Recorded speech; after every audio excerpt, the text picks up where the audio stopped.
संतों की एक सभा चल रही थी।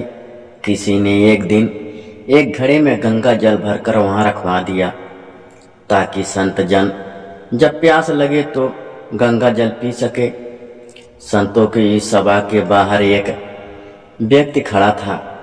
उसने गंगा जल से भरे घड़े को देखा तो उसे तरह तरह के विचार आने लगे। वह सोचने लगा, यह घड़ा कितना भाग्यशाली है। एक तो इसमें किसी तालाब पोखरा का नहीं बल्कि गंगा जल भरा गया है, और दूसरे यह जब संतों के काम आएगा, संतों का स्पर्श मिलेगा, उनकी सेवा का अवसर मिलेगा। ऐसी किस्मत किसी की होती है। घड़े ने उनकी मन की भाव पढ़ लिया और घड़ा बोल पड़ा, बंधु मैं तो मिट्टी के रूप में शून्य पड़ा, सिर्फ मिट्टी का ढेर था, किसी काम का नहीं था। कभी ऐसा नहीं लगता था कि भगवान ने हमारे साथ न्याय किया है। फिर एक दिन एक कुम्हार आया। उसने फावड़ा मार मार कर हमको खोदा और मुझे बोरी में भरकर कंधे पर लाद कर अपने घर ले गया।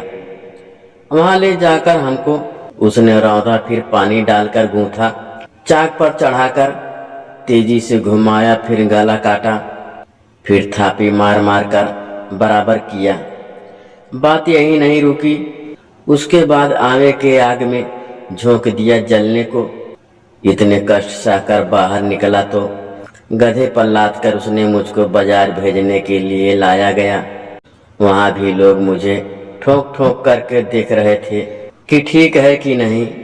ठोकने पीटने के बाद मेरी कीमत लगाई भी तो क्या, बस 20 से 30 रुपए। मैं तो पल पल यही सोचता रहा कि हे ईश्वर, सारे न्याय मेरे ही साथ करना था। रोज एक नया कष्ट, एक नई पीड़ा देते हो। मेरे साथ बस न्याय ही अन्याय होना लिखा है, लेकिन ईश्वर की योजना कुछ और ही थी। किसी सज्जन ने मुझे खरीद लिया और जब मुझ में गंगा जल भरकर संतों की सभा में भेज दिया, तब मुझे आभास हुआ कि कुम्हार का वह फावड़ा चलाना भी उसकी कृपा थी, उसका मुझे वह गूंथना भी उसी की कृपा थी, मुझे आग में जलाना भी उसकी मौज थी, और बाजार में लोगों के द्वारा ठोके जाना भी उसकी ही मौज थी। अब मालूम पड़ा कि मुझ पर सब उस परमात्मा की कृपा थी।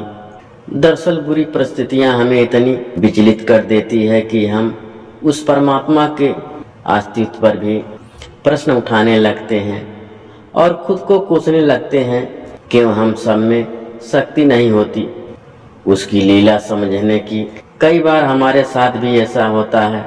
हम खुद को कोसने के साथ परमात्मा पर उंगली उठाकर कहते हैं कि उसने मेरे साथ ही ऐसा क्यों किया, क्या मैं इतना बुरा हूँ, और मालिक ने सारे दुख तकलीफें मुझे ही क्यों दिए। लेकिन सच तो यह है, मालिक उन तमाम पत्थरों के भीड़ में से तराशने के लिए एक आपको चुना। अब तराशने में तो थोड़ी तकलीफ तो झेलनी ही पड़ती है।